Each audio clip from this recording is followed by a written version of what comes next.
Magandang gabi po, mga kabikay. Welcome po sa ating Barangay Kapre. Ako po muli, si Boy Kapre.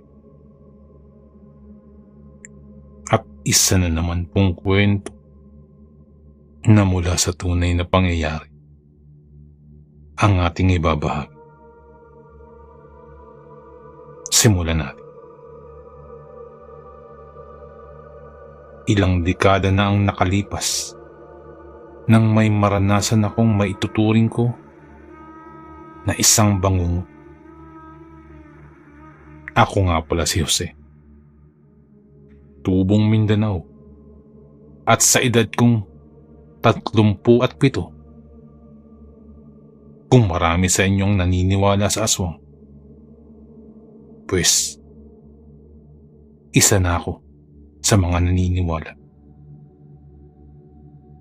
Bagamat sa murang edad, noong kasagsagan ng pangyayari ng isang insidenteng hindi inaasahan, nananatili pa rin sa aking alaala. Detalyado pang maisasalaysay na siyang ibabahagi ko ngayon. Ito'y tungkol sa isang bisitang aswang na naimbitahan sa binyagan. Aligaga ang lahat dahil dumating na ang araw ng binyag. Sa kabila ng pagiging payak ng aming pamumuhay at kakarampot na halagang naitabi, nagawa pa rin naman ni na mama at papa na gawing malaki ang selebrasyon. Hindi naman siya ingrande, subalit sapat naman ang mga putahe at handa upang mapakain ang mga imbitadong bisita. Pagdating ng 7:00 ng umaga, gumayak na ang lahat dahil paparoon na sa simbahan. Nagkaroon pa ng kaunting aberya sa sandaling yun dahil lahat ay gustong sumama sa simbahan upang masaksiyan ang binyagan at walang maiiwan sa bahay. Kinakailangan kasing may maiwan upang magbantay sa mga handa at sa bahay na rin.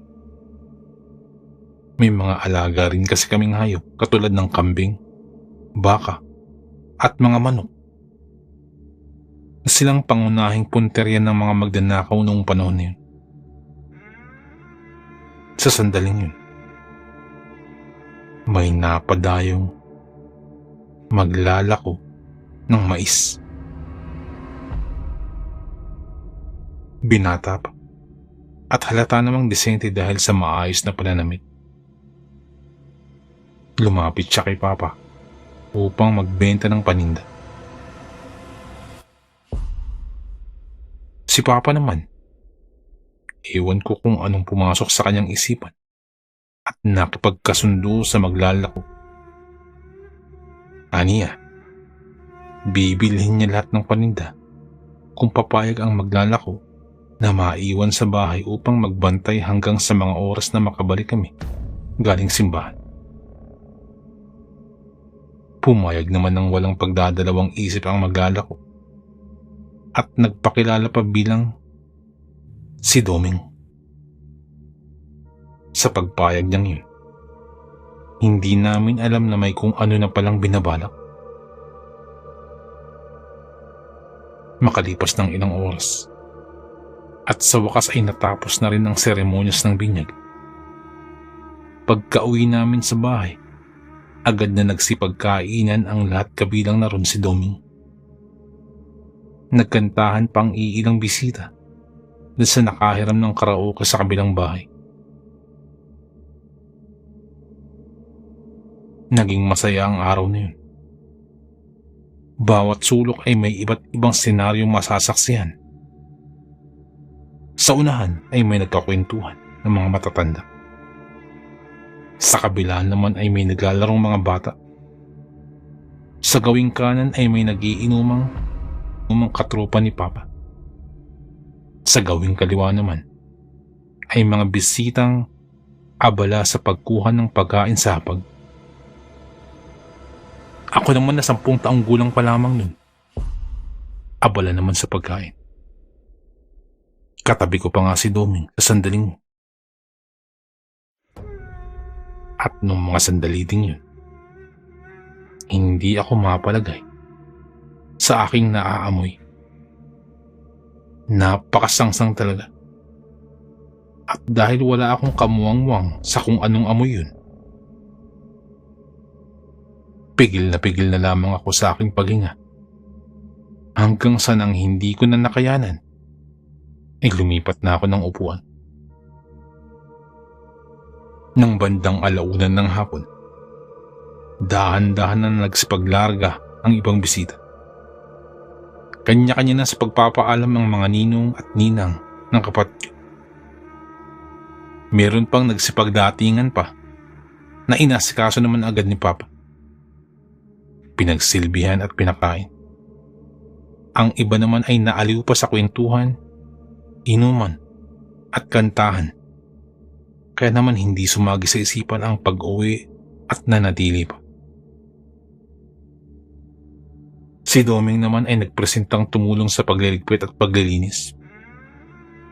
Wala namang naging angal si Papa, kaya hinayaan niya ito sa gustong gawin. Natuwa pa si Papa dahil mabait niya ito. Sa poso na rin ito nanatili at pinaghugasan ang sangkaterbang hugasin kahit siya lamang mag-isa. Ako naman ay nainip na sa kakamasid at kakaupo sa gilid. Lumapit din ako sa poso at naglaro ng tubig. Tahimik lang naman akong bata at hindi mahilig makipaglaro sa kapwa ko bata dahil palagi akong inaaway. Nang makalapit na ako sa poso, pinaglaruan ko agad ang tubig na nasa balde sa gilid. Si Doming naman ay abala sa paghuhugas ng mga pinggan. Pero nang mapansin ang paglapit ko, huminto siya saglit at tiningnan ako nang makahulugan. Ngumiti pa siya at sa hindi malamang dahilan, nakaramdam ako ng takot. At mas lalo pang naguluhan ang walang kamuwang-muwang kong kaisipan sa kanyang sinasabi. Ang sarap ng handa nyo, pero mas masarap ang kapatid mo. Sabi pa ni Doming, nang umisi pa pagkatapos ay sumulyap sa bahay na nasa gawing likuran lang niya. May distansya kasi ang kinalalagay ng puso sa bahay, pero hindi naman gaanong malayo. Pagkatapos ko maghugas at maglinis, gagawin kong hapunan ng kapatid mo. Dagdag pa niya na hindi ko talaga maunawaan. Pakurap-kurap lamang akong nakatingin sa kanya. Salita naman siya ng salita, pero hindi ko na pinansin dahil natatakot na ako. Naiwanan ko na siya nang tawagin ako ni Mama upang utusang magbantay ng kapatid dahil haharapin niya ang mga bisitang kararating lamang. Habang nasa loob ako ng kwarto, inuugoy ko ang kapatid ko na nasa duyan. Hindi ko maiwasang kabahan habang nakatitig sa mahimbing na itong pagtulog. Hindi ko pa man lubusang nauunawaan ang mga sinabi ni Doming. Ngunit para sa akin, may masama siyang binabalak. Makalipas ang ilang sandali, iniwanan ko ang kapatid at dinungaw si Doming mula sa bintana. Nasa kalagitnaan pa rin siya ng paghuhugas ng mga pinagkainan. Nakamasid lamang ako sa kanya sa mga oras na yun, hanggang sa natapos siya at binitbit na ang mga plato pabalik sa bahay. Nasundan ko lamang siya ng tingin. At sa puntong tumapat sa bintanang dinungawan, may ibinulong siyang naging dahilan para isigaw ko ang pangalan ni Mama. Kakainin ko ang kapatid mo. Kakainin ko ang kapatid mo. Nakangisi niyang bulong. Agad akong napasigaw. Pero hindi ako narinig ni Mama dahil sa pagiging abala sa mga bisita. Ngumisi lamang si Doming at ipinagpatuloy ang ginagawa. Ngunit panay ang sulyap sa akin. Natatakot na ako sa kanyang mga tingin. Tangisi niya. Kaya naman nagmamadali akong bumalik sa kwarto at halos napasakay pa sa duyan para lamang maiyakap ang aking kapatid. Panay pa ang naging tingin ko sa paligid sa tuwing makakarinig ng kalabog. Ilang sandali akong naging balisa hanggang sa hindi na namalayan ang pagtulog. Paggising ko, iilan na lamang ang bisitang nasa labas. Ina lang ang mga kapitbahay namin. Gabi na rin kasi at marahil ay nagsiuwian na ang mga bisitang mula sa malayo. Pasimple pa akong naglakad palabas at lumapit sa lamesa. Maingat na nagsandok ng pagkain at tahimik na kumain sa gilid. Habang ngumungya, napansin ko si Doming nakausap si Papa. Inabutan siya ni Papa ng pera at pinagbalot na rin ng pagkain. Bayad na rin sa serbisyong kanyang ibinigay. Matapos yung tanggapin ni Doming, inaya pa siya ni Papa Sapag at sabay na kaming kumain.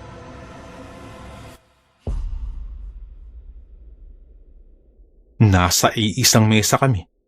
Ako, si Papa at si Doming. Nawala na rin sa isipan ko ang mga sinabi niya kanina, kaya wala akong naging reaksyon. Wala namang naging imik at nang matapos ang hapunang yun, nagpaalam na si Doming na uuwi. Nakahinga naman ako ng maluwag sa kanyang pag-alis.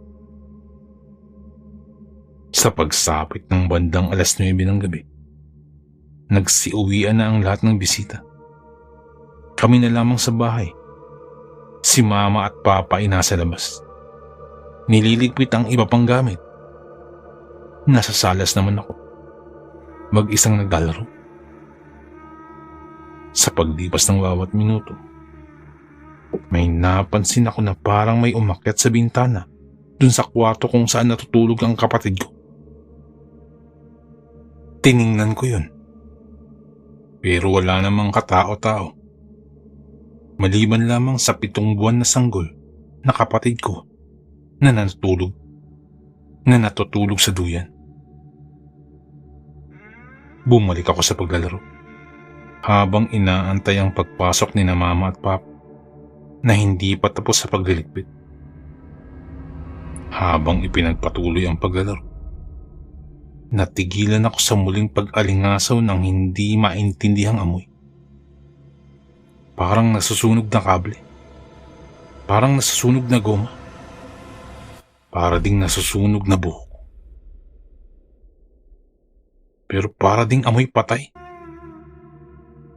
Sa sobrang sakit sa ilong, langsa at sangsang ay hindi ko na matukoy kung ano ba talaga ang amoy na ito. Hanggang sa may naririnig na akong mahihinang ingay mula sa kwarto. Kawayan kasi ang saig namin at medyo may karapukan na rin. Kung kaya't pag may maglalakad, ay lalangit-ngiti yun. Sunod-sunod ang naging ingay ng saig kaya naman lumapit ako upang tingnan kung anong naroroon. Halos hindi na makagalaw sa kinatatayaan nang mabungaran ang kakilakilabot na nilalang at agad na isigaw ang salitang aswang. Noong una ay ayaw pang maniwala ni na Mama at Papa at hindi talaga sila pumasok para malamang usisain ang dahilan ng pagsisigaw. Hindi na ako mapakali dahil nakadungaw na sa duyan ng aswang at ngumingising nakatitig sa aking kapatid na kalaunan ay nagising at hindi matigil-tigil sa pag-iyak. Nang marinig ni na mama at papa ang iyak ng sanggol, doon lamang sila pumasok ng bahay. At hindi na nakapagpigil pa si papa. Agad niyang nilapitan ng aswang. At nakipagpambuno. Subalit higit na mas malakas ang aswang. 1 kilos lamang ng kamay nito ay tumitilapon si papa sa kabilang dingding. Nang makakuha ng pagkakataon, ay nagmamadaling kinuha ni mama ang bata at hinila na rin ako patungong kusina. Pinatago ako ni mama sa ilalim ng mesa sa gilid at hinarangan ng sako para hindi direktang makita. Pinahawakan ni mama sa akin ang aking kapatid at humugot siya ng itak at saka bumalik sa kwarto kung saan kasalukuyan pang nakikipagpambuno si papa at ang aswang. Hindi ko man nakita ang nangyayari. Ngunit rinig na rinig ko ang sigawan at lakas ng boses ni na mama. Pati na ang makapanindig balahibong hiyaw ng aswang. Nagsipagbagsakan na rin ang ibang gamit dahil sa banggaan nila. Ilang sandali po'y napansin ko na lamang na nagmamadaling lumabas si papa. May dala pa siyang itak at hindi na talaga mapigil ang galit. Nagsisigaw siya sa kalagitnaan ng dilim at kung ano-anong salitang hindi kaaya-aya ang lumabas sa bibig, dala ng matinding galit. Nang balikan kami ni mama, dun ko pa lamang nalaman na nakatakas palang aswang matapos madaplisan ng itak sa may bandang leeg. Mapupuruhan na raw yun sana. Ngunit mabilis na nakatalon sa bintana na marahil ay yun din ang dinaanan kanina. Labis-labis ang galit ni papa na kahit gabi na ay nagsipaglapitan pa ang mga kapitbahay para alamin ang nangyari. Nang malaman nilang dahilan na may aswang na sumugod, maging sila ay naalerto at naging mapagmatyag sa paligid. Doon na rin lumabas ang usapan na nung kaninang may araw daw ay may nakapansin ng kakaibang presensya ng kung ano. Hindi lamang nausisan ng maigi dahil sa pagkaaliw sa kaganapan at pagiging abala sa salo-salo. Dagdag pa nila, maaaring nakihalubilo ang aswang kanina sa ganap ng binyag nang hindi na mamalayan.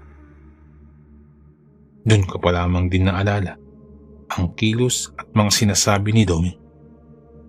At katulad ko, walang ibang naituro si papa kung hindi siya.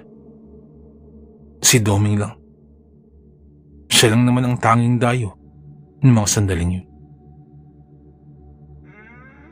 Sa kabila nun, naging malaki ang epekto ng presensya ng aswang sa sanggol kong kapatid na makaraan lamang ang ilang araw ay nagkasakit. Akala namin nung una ay simpleng lagnat lamang dahil naging uso na rin ang lagnat sa mga sanggol sa lugar namin. Ginagamot pa naman yun gamit ang mga halamang gamot at pinatingnan din sa doktor. Ngunit nagulantang na lamang kami dahil makalipas lamang ang 1 linggo, tuluyang binawian ng buhay ang aking kapatid. Wala kaming ibang sinisisi kung hindi ang aswang na si Doming.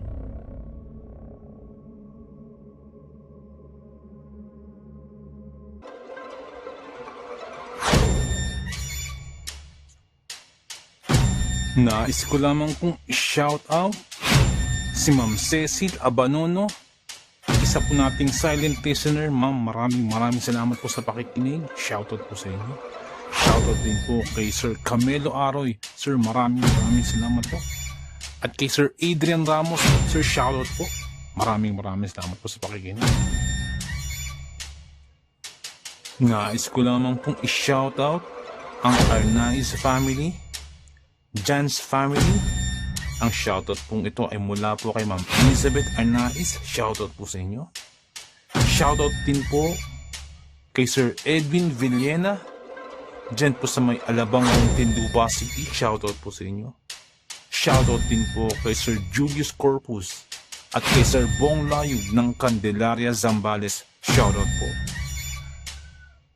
Nais ko lamang pong shoutout si Ma'am Janet Verga din po sa may Qatar.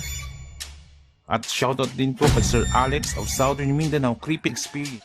Shoutout din po sa mga taga Sitio Badyang Tupol, West de Cabatuan, Iloilo. Shoutout po sa inyo. From Sir Rex Besite, shoutout po sa inyo. Maraming salamat po.